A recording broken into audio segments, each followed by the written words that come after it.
Bonjour à tous, bienvenue dans l'interview à la une, l'émission vidéo de la rédaction de Nice Matin, une émission que j'ai le plaisir de présenter avec Frédéric Maurice, c'est le chef de l'édition de Nice. Bonjour Frédéric. Bonjour Denis. Notre invité aujourd'hui, Éric Ciotti, député des Alpes-Maritimes et président de l'UDR. Bonjour Éric Ciotti. Bonjour, merci de votre invitation. Éric Ciotti, on commence par une question d'actualité. Des supporters israéliens ont été très violemment agressés cette nuit en marge d'une rencontre de foot à Amsterdam. Des violences qui créent une émotion considérable. Dans ces conditions, est-ce que le match au Stade de France, France-Israël, prévu jeudi prochain sous haute sécurité, peut se tenir normalement? Il doit se tenir. Mais avant de dire notre volonté de ne pas céder face à la violence, je veux condamner ce qui s'est passé. C'est un véritable pogrom. Des supporters israéliens. Vous avez parlé ce matin de nuit de cristal. Ont été jetés à l'eau parce qu'ils sont israéliens, parce qu'ils sont juifs. C'est une abomination absolue. Il ne faut pas céder.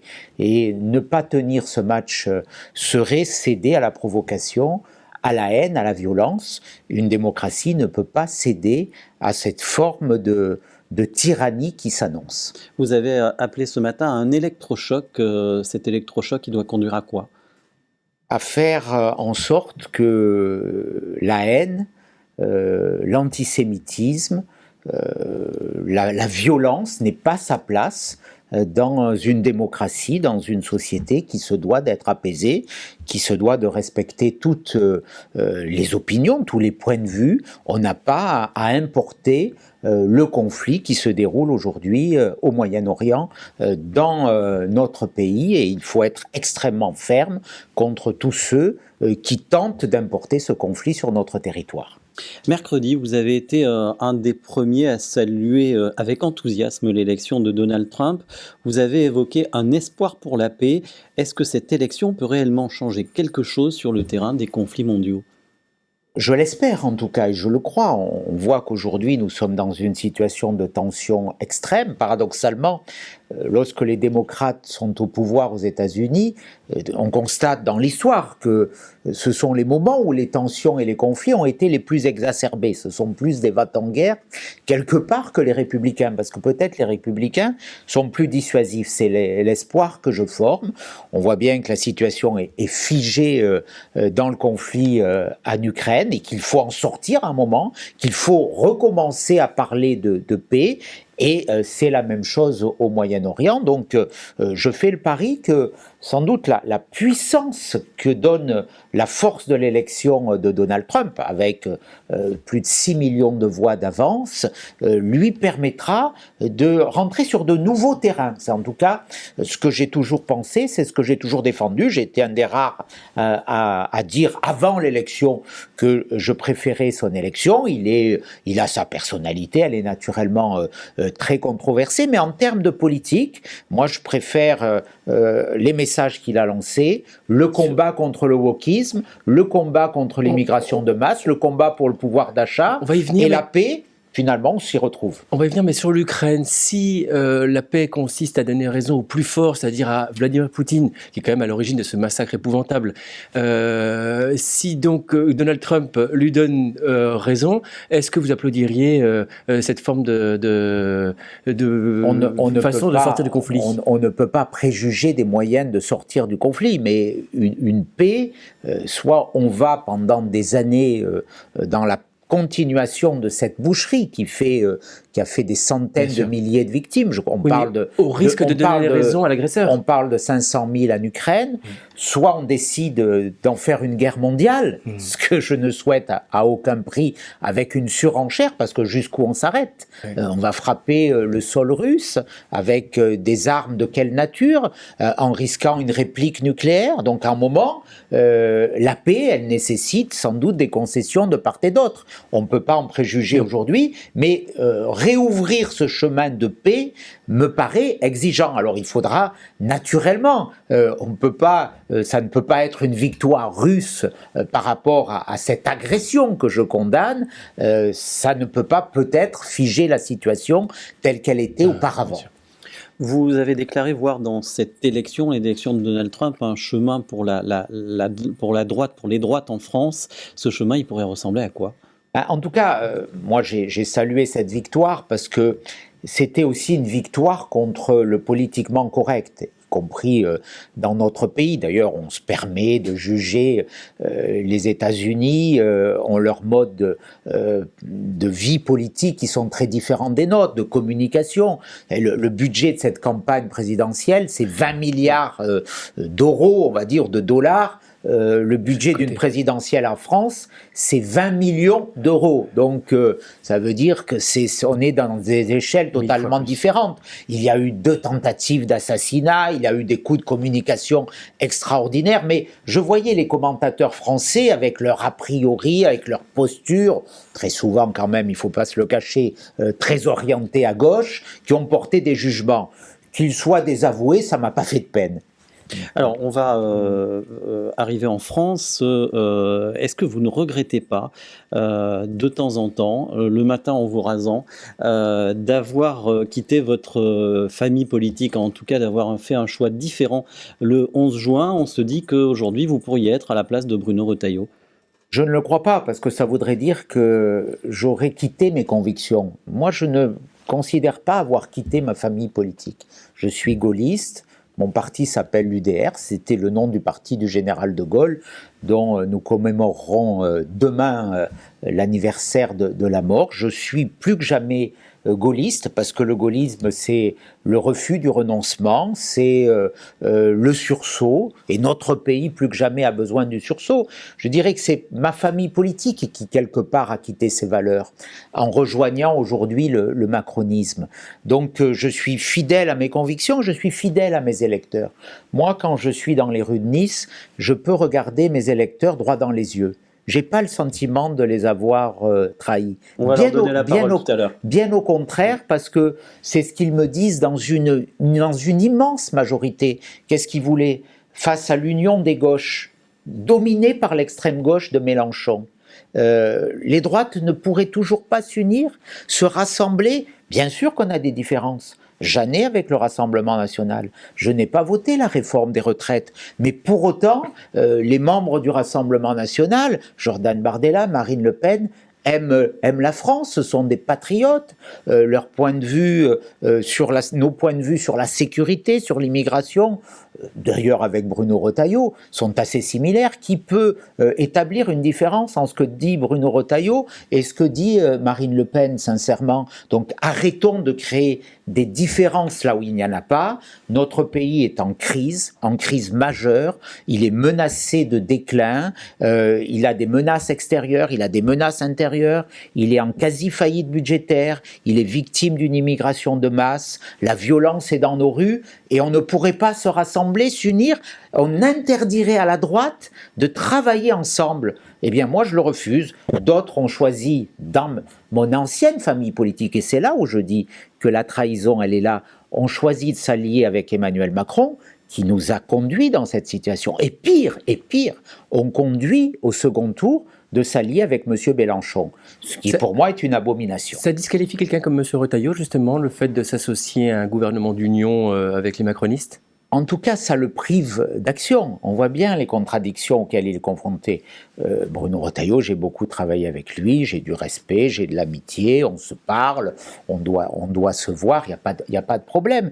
Et je l'aiderai à la tête de mon groupe à l'Assemblée nationale, dans toutes les mesures qu'il prendra au service de la France, pour l'immigration, pour la sécurité, il n'y a pas de souci là-dessus, mais quand on voit le discours qu'il tient, qui est assez ferme, dans les mots en tout cas, dans les mots, on voit bien qu'il ne peut pas le traduire dans les actes. Il est contredit. C'est le cas notamment pour la lutte contre le narcotrafic. Il est à Marseille en ce moment avec Didier Migaud. Est-ce que son approche est la bonne? Il est contredit par Didier Migaud très souvent.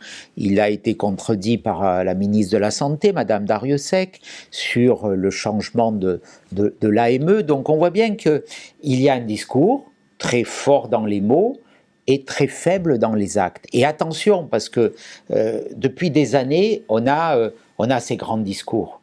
On les a eus. Même du temps de Nicolas Sarkozy, je le dis avec humilité. Le Karcher notamment. Voilà, le Karcher, beaucoup d'électeurs me disent « mais il est où le Karcher? Il a été passé quand ?» C'est pour ça qu'on a perdu. On a eu des mots très forts avec Darmanin. Et là, on réitère le scénario.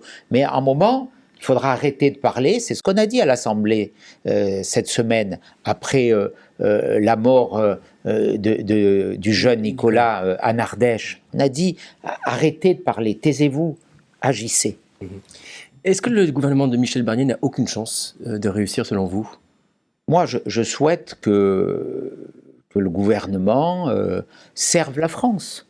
Après, il est dans une situation impossible, faite de contradictions. Comment voulez-vous être cohérent quand on est à la fois élu par les amis désignés par M. Macron, avec les 3/4 des ministres qui sont des amis de M. Macron, avec un directeur de cabinet qui a été celui de M. Le Maire, l'homme des 1000 milliards d'euros de dette, désigné par M. Macron, et que cette majorité bancale, très relative, elle n'est présente que grâce au soutien de l'extrême gauche de LFI. Parce que c'est ça le péché originel de ce gouvernement.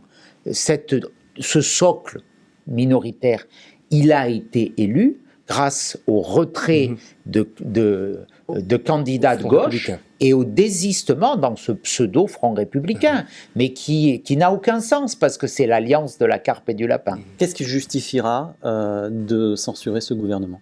Et pourquoi vous attendez? Pourquoi pas des budgets, là, par exemple? Nous avons posé je l'ai dit dans le débat budgétaire, moi, vous savez, quand je présidais LR, on avait fixé 3 lignes rouges. C'était refuser de désindexer les retraites. Parce que les retraités d'aujourd'hui sont ceux qui ont servi la France hier, ils ont cotisé, et on leur dit, mais non, ah non, votre retraite, elle ne sera pas celle qu'on vous avait dit et qui était conforme à vos cotisations. C'est un report de 6 mois d'augmentation de la retraite. C'est une trahison du contrat social. 2, on avait dit pas d'augmentation d'impôts. Or, le budget qui est présenté, c'est pas moi qui le dis, c'est le Haut Conseil des finances publiques, conduit à 30 milliards d'euros d'augmentation d'impôts, et en même temps, on ne fait aucune économie. On continue à laisser divaguer les dépenses de l'État de 2,1%. De 2,1%, ce n'est pas rien, c'est plusieurs dizaines de milliards d'euros de dépenses supplémentaires, donc pas d'économie. Alors que quand il y a une difficulté pour un ménage ou pour une entreprise, la seule solution, c'est de diminuer les dépenses. L'État vit à crédit. Ce n'est plus possible. On a 3228 milliards d'euros de dettes aujourd'hui, c'est-à-dire 1000 milliards d'euros de dettes de plus depuis que M. Macron a été élu. On va dans le mur et on y va en klaxonnant. Et donc, à un moment, il faut arrêter. Et pourtant, vous demandez à quoi qu'il en coûte sécuritaire, c'est-à-dire en dépit de ces baisses de dépenses publiques. Bien sûr, parce qu'il faut réaffecter différemment les dépenses de l'État. L'État dépense mal, l'État doit dépenser différemment et mieux. Pourquoi est fait l'État? Pour assurer la sécurité, pour garantir notre défense nationale, pour gérer la diplomatie, pour administrer la justice. Ce sont les 4 piliers régaliens. Peut-être quand même aussi. Mais l'éducation, elle peut être faite, elle est nationale, mais il y a le secteur privé qui joue son rôle, qui le fait très bien d'ailleurs. Il a été attaqué par la gauche. L'hôpital, il y a un hôpital public, mais il y a un secteur privé qui fonctionne bien. Mais on n'imagine pas privatiser la justice, la sécurité ni la défense nationale. Ce sont les missions que personne d'autre ne peut faire à la place de l'État. Eh bien, ces missions, en 50 ans, elles ont vu leurs moyens divisés par 2, alors que les missions sociales de l'État ont été multipliées par 3. À un moment, il faut affecter l'argent public différemment. Autrement, à quoi on constate? On dépense le plus en Europe d'argent public. Pour financer ces dépenses, on a les impôts et les charges les plus élevés au monde, et on a la dette parmi la plus élevée en Europe. Il n'y a plus que la Grèce et l'Italie qui sont devant nous, et on paye des taux d'intérêt pour financer cette dette qui sont en train d'augmenter dangereusement. Vous savez, aujourd'hui, le budget de la dette, du remboursement de la dette, ce sera en 2024 55 milliards d'euros, peut-être presque 60 selon l'évolution des taux en 2025, c'est-à-dire c'est l'équivalent du budget de l'éducation nationale, et c'est 3 fois le budget de l'intérieur. Quand vous me dites où on met des moyens pour la sécurité, eh bien, le remboursement de la dette, c'est 3 fois les moyens qu'on met pour notre sécurité. C'est complètement incohérent. Alors, on va revenir au choix que vous avez fait, qui a beaucoup fait parler, effectivement, le 11 juin, de rallier, enfin, de proposer cet accord. Pas rallier. Non, pardon. C'est proposer cet accord avec le Rassemblement national. Qu'en pensent les Niçois? Pour le savoir, Tristan Gasparot est allé leur tendre son micro. Éric Ciotti, bonjour. Comme vous le voyez, on est sur la place Masséna et j'ai pu rencontrer des Niçois et leur demander si vous avez bien fait de vous rapprocher du Rassemblement national. Je vous laisse les écouter. Je pense qu'Éric Ciotti a bien fait de faire ce qu'il a fait. C'était nécessaire. Il a bien fait. Il faut des gars comme Éric Ciotti. Déjà, quand il est venu à l'Assemblée nationale, il est venu avec des bonnes idées. Sincèrement, nous, on est pour. Oui, bien sûr, parce que il faut se regrouper quand on est un petit parti, parce que sinon, on n'a pas de visibilité publique. Et oui, c'est traître, clairement. On peut me dire ce qu'on veut, ça ne changera pas. Pas du tout. Le Rassemblement national, c'est un mouvement populiste. Actuellement, en France et de par le monde, on est dans un débat entre la démocratie et le populisme. Et pour ma part, je choisis la démocratie. Que vous inspirent ces réactions assez tranchées? D'abord, c'est difficile d'apprécier sur un micro-trottoir. La seule vérité, elle est dans les urnes. Et je crois que les Niçois, au mois de juin dernier, ils ont tranché assez clairement, puisque j'ai été réélu dans la première circonscription député, face à une opposition à la fois de l'extrême gauche et du maire de Nice. Moins facilement que d'autres de vos collègues qui ont été élus beaucoup plus facilement. Et puis, il est vrai que vous n'aviez pas le même environnement politique. Et puis, mais les candidats que j'ai soutenus à Nice, Christelle Dentorny, Bernard Schex, qui ont eu le même engagement que moi, ont été élus. Donc les 3 circonscriptions de Nice, c'est inédit, depuis très longtemps, depuis Jacques Médecin. Eh bien, on a les 3 circonscriptions. Donc ça valide. Dans le même groupe. Donc pour moi, la confiance des Niçoises et des Niçois, elle a été massive, puisque on est arrivé très largement en tête. On a gagné. Donc Christelle Dentorny au premier tour, Bernard Schex au second, avec des majorités fortes. Les deuxièmes candidats en moyenne étaient les candidats de gauche ou d'extrême gauche, et les troisièmes, encore bien plus loin, étaient ceux de Christian Estrosi. Donc moi je la sens, cette confiance, elle est dans la rue. Il y a eu beaucoup de participation aux élections législatives. Bien sûr, le choix que j'ai fait, il est clivant. Moi, mes électeurs, ceux que je crois, avec lesquels j'ai une confiance depuis 2007 qui n'a jamais été démentie, ils m'ont demandé de faire ça. Et encore une fois, j'ai le sentiment d'avoir été fidèle au mandat qu'ils m'ont confié. D'autres, et je respecte leur choix, ne sont pas favorables. Une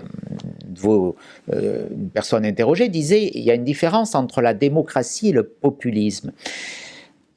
Attention, ce mot populisme, ça veut dire quoi? Ça veut dire le mépris du peuple. Ça veut dire que le peuple a tort. C'est ce qui s'est passé un peu dans l'élection aux États-Unis. Il y a une forme d'élite qui dit le peuple a tort. Nous, on sait à la place du peuple. On sait sur l'immigration. Il faut qu'il y ait toujours plus d'immigration. On sait sur la sécurité. Il faut protéger les droits des délinquants. Eh bien, à un moment, le peuple, il se révolte. Et il dit, nous, c'est pas ce qu'on pense. Et la démocratie, c'est le gouvernement du peuple. C'est le peuple, c'est la loi, c'est l'expression de la volonté générale. Et heureusement, une voix, chaque voix compte, aussi bien celle du journaliste de Libé qui donne des leçons, que de l'électeur qui se prononce comme cette femme pleine de bon sens dans les rues de Nice. Vous avez noué une nouvelle relation avec Marine Le Pen, vous parlez fréquemment.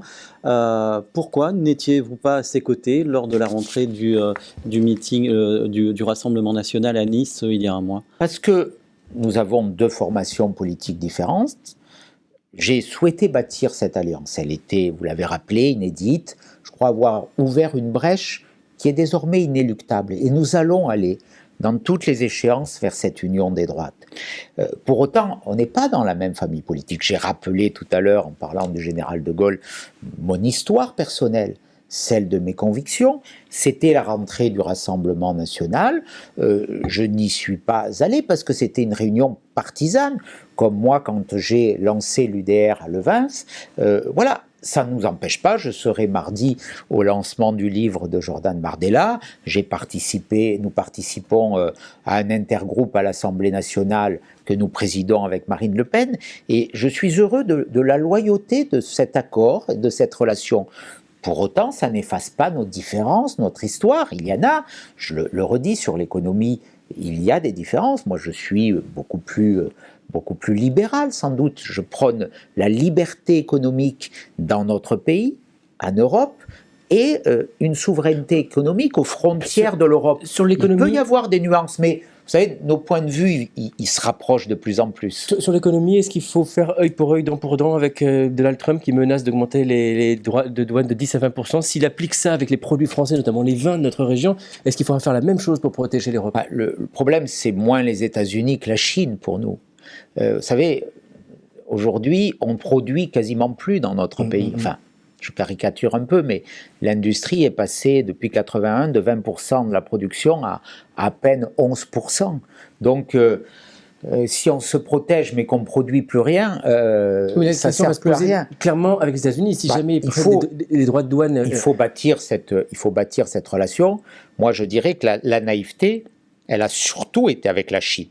Parce que quand on importe des voitures électriques chinoises et qu'on interdit le moteur thermique en Europe, on est en train de massacrer notre industrie automobile. Ce sont des millions d'emplois qui sont potentiellement menacés, des sous-traitants en France, des PME, et on voit aujourd'hui que la situation économique se dégrade parce qu'on a fait des choix européens et surtout français tragiques. J'en prendrai 3 très brièvement.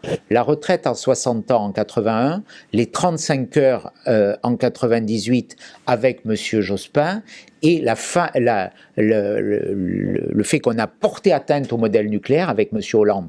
3 leaders socialistes, Mitterrand, Jospin, Hollande. C'est une partie des causes de l'effondrement français. Vous nous avez dit tout à l'heure, Éric Ciotti, que la seule vérité est dans les urnes. Vous ne faites pas vraiment mystère de votre intention de vous présenter à la mairie de Nice en 2026. Quand l'annoncerez-vous ? Le moment venu. On n'est pas encore, municipales, hein. On n'est pas encore dans le temps de la campagne électorale, il y a encore 18 mois, mais j'ai toujours dit que je me préparais à cette échéance.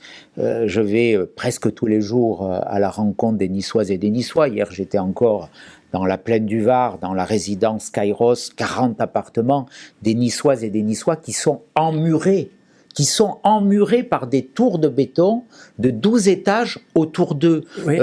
Christian Estrosi vous dit, depuis le début, vous êtes associé au développement de cette éco-vallée en tant que département. Pourquoi ne vous êtes-vous pas opposé ? Je vais revenir, si vous le permettez, sur ce sujet, mais pour dire mon engagement pour Nice. Voilà, je suis niçois, j'aime passionnément Nice. Nice ne m'a jamais trahi. Les Niçoises et les Niçois m'ont toujours fait confiance. Je vois aujourd'hui que notre ville se dégrade. La situation budgétaire est en quasi-faillite. Et s'il n'y avait pas des gouvernements pour dissimuler la réalité de la situation financière, les budgets de la métropole, le budget de la métropole devrait être sous tutelle. C'est quoi la réalité financière de la métropole ? La réalité de la situation financière, c'est une dette entre la métropole et la ville de Nice agrégée de 2,3 milliards d'euros. Si on y rajoute le budget de la régie des eaux et notamment l'emprunt de 800 millions d'euros pour Aliotis, on est à plus de 3 milliards d'euros de dette. Ça veut dire que la dette par habitant, elle est presque à 5 000 euros, à 4 700. Celle de Paris, de Madame Hidalgo, elle est à 4 000 euros. Donc on s'est endetté de façon déraisonnée, et comme on ne peut plus s'endetter aujourd'hui parce que les banques ne prêtent quasiment plus, eh bien il y a cette folie fiscale qui frappe les Niçois avec l'augmentation de la taxe foncière de 19,2%. Si on rajoute les 3,7% d'augmentation votée au plan national, on a une augmentation qui est délirante. Depuis 2008, quelqu'un qui est propriétaire d'un studio, c'est pas un riche, d'un 2 pièces dans le cœur de Nice, il a vu sa taxe foncière multipliée quasiment par deux.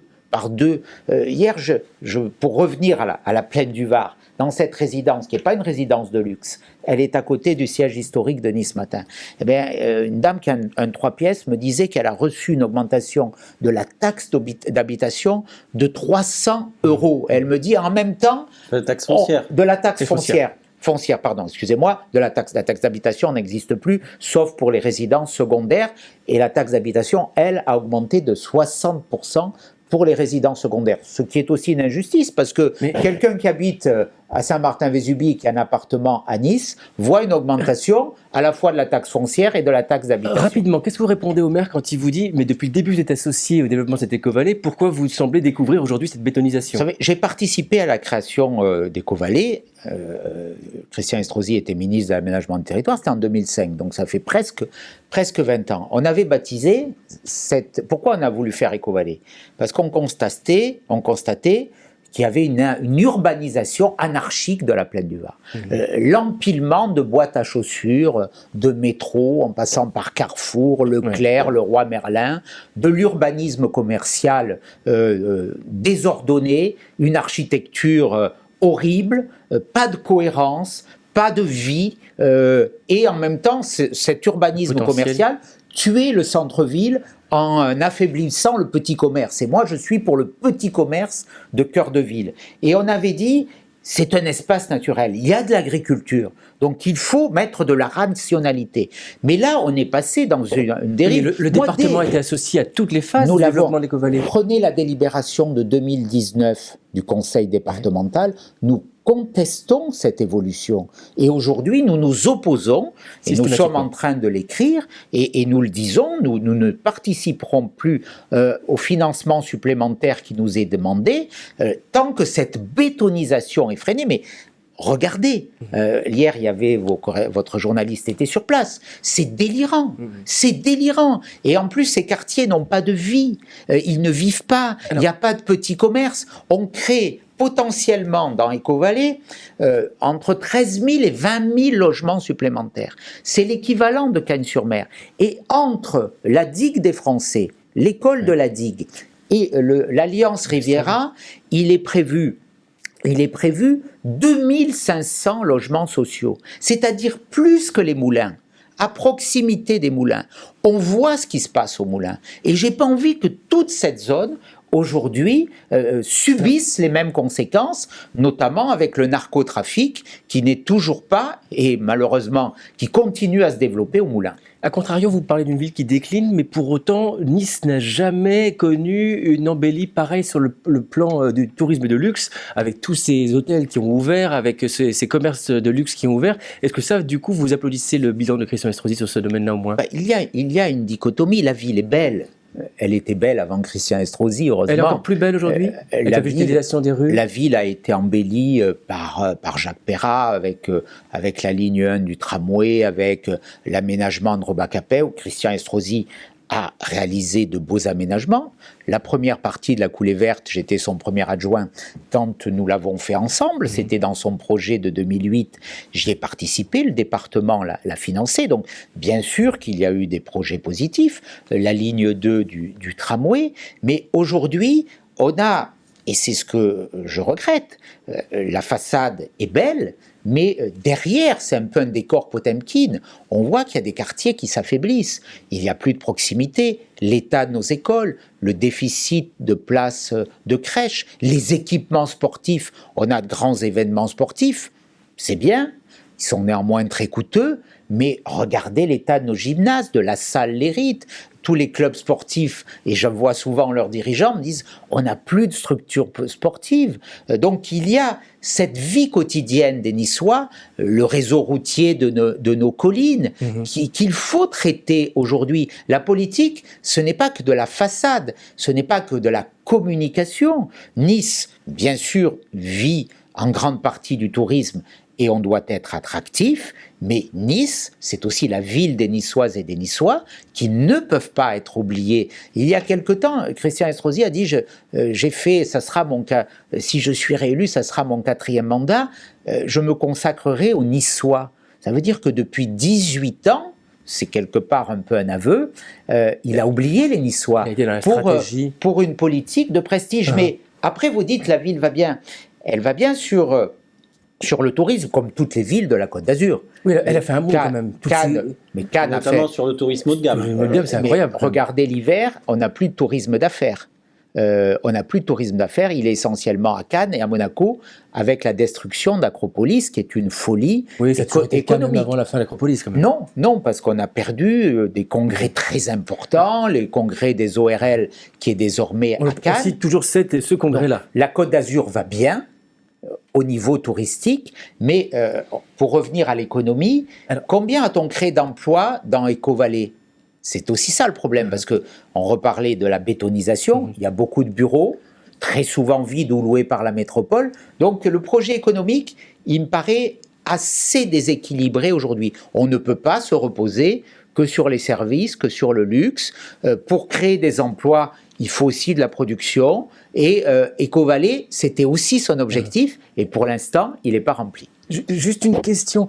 Si la gauche fait une candidature unique, arrive à une candidature unique au municipal de 2026, est-ce qu'il faudra en passer par une primaire de droite pour éviter que la droite perde la ville de Nice? Est-ce que vous êtes prêt à faire une primaire avec Christian Estrosi, par exemple? Non, ça je ne crois pas. Donc vous êtes prêt à dire, tant pis, la gauche peut passer au deuxième tour? La gauche ne passera pas au second tour. Si je suis candidat, les chances de victoire seront importantes. Hier, 18 maires ont quitté le conseil métropolitain. Ils accusent son président de les avoir mis à l'écart. Est-ce que c'est une illustration de plus de la guerre que vous vous livrez avec Christian Estrosi? Non, Christian Estrosi essaie d'installer un clivage politicien à la métropole. C'est une erreur, c'est même une faute. La métropole n'est pas une structure politique. Une mairie, oui, puisqu'elle est le fruit d'une élection politique. La métropole, ce sont l'addition de communes qui ont décidé librement au départ, et de plus en plus de façon forcée malheureusement, de travailler ensemble, de mutualiser des moyens. À l'époque, quand ça a été créé, c'était pour dire on additionne nos forces, par exemple sur le traitement des déchets ménagers, des ordures ménagères, des transports, de l'eau, de l'assainissement, ça coûtera moins. Bon, au final, ça coûte beaucoup plus, parce que c'est très mal géré. Et les maires ont le sentiment de voir leur droit, légitime parce qu'il est tenu par la démocratie, ce sont les électeurs qui leur ont donné, aujourd'hui complètement méprisés. Ils sont humiliés. On leur dit, il faut que vous adhériez à la majorité macroniste, autrement on vous met dans l'opposition, en les traitant d'extrême droite, insulte suprême, de fascistes. Il y a des maires qui viennent du Parti communiste qui ont quitté hier la salle. Et j'ai parlé avec certains d'entre eux, m'ont dit mais c'est scandaleux, on est humilié, on est insulté, on est méprisé. J'y vois le signe d'une dérive autocratique. Voilà, c'est le fait du prince. Il y a tous ceux qui ne partagent pas la vision aujourd'hui qui est de plus en plus délirante sur beaucoup de sujets du monarque qui dirige, eh bien, ils n'ont pas le droit de parler. Mais quelle conception de la démocratie? Qu'est-ce que vous dites aux représentants des 33 communes qui sont restées représentées au Conseil métropolitain hier, donc ils ne sont pas partis? Beaucoup d'entre eux... Moi, j'ai pas voulu faire de groupe à la métropole. J'aurais pu. Il y a de mes amis qui sont élus, qui sont maires, parce que je considère que la politique n'a pas sa place à la métropole. Non, moi je respecte tous les choix des maires. Certains qui sont restés me disent leur malaise, qu'on les ait contraints à faire ce choix. Parce qu'on se parle, je leur parle, beaucoup d'entre eux sont mes amis, il y a, dans ceux qui sont restés, il y en a même qui sont mon suppléant au département. Il n'y a pas de problème entre eux, moi je leur ai jamais mis de pression. Après, vous demandez-leur pourquoi ils sont restés et qu'est-ce qu'on leur a dit, et aussi les discours qui ont été tenus en disant si tu signes pas, il y aura plus de projet pour ta commune. Ça, c'est totalement honteux. C'est totalement honteux. C'est pas ma conception de la démocratie. Alors, avant de terminer, on passe à la question perso.